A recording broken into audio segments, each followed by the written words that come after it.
When the first public telephone kiosks came into use in the early 1880s, most people had never even seen a telephone before, let alone used one. For many first-time users, making a call from one of the new phone boxes was an overwhelming experience.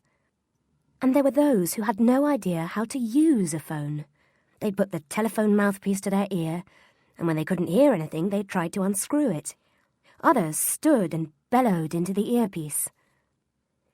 Some early phone boxes were manned by attendants, who would make the connection and take the money before stepping outside to allow the customer to make their call in private. Early telephone kiosks came in all shapes and sizes.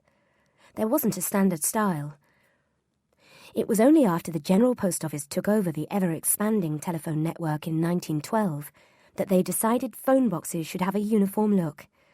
And in 1921, the kiosk number 1, or K1, was first seen on our streets. Later on, a competition was held to come up with a design for a new K2 kiosk, which was won by the architect Sir Giles Gilbert Scott. This appeared in 1927 and was the first incarnation of our famous red phone box, with a refined version, the K6, being introduced for the Silver Jubilee of King George V in 1936. The K6 kiosk was then launched nationwide and has since become a British design icon, along with red postboxes and double-decker Routemaster buses. Not all telephone booths were standard kiosks. From as early on as 1912, there were roadside phone booths for members of the RAC and the AA to ring for help when their cars broke down. And in the days before personal radios and mobile phones, there were police boxes, call points that allowed police on patrol to keep in touch with their local station.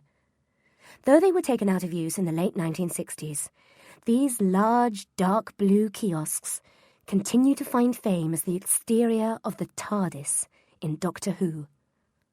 And red phone boxes have appeared in numerous films.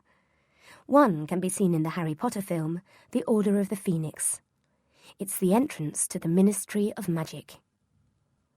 The red kiosks are also popular with private collectors and can be found in locations from Russia to the United States, where they have been used for anything from shower cubicles to drinks cabinets. Although many of the originals have been removed from our streets, there are still around 13,000 traditional red phone boxes of various types around the country today. The public telephone kiosk holds a special place in the memories of generations of users.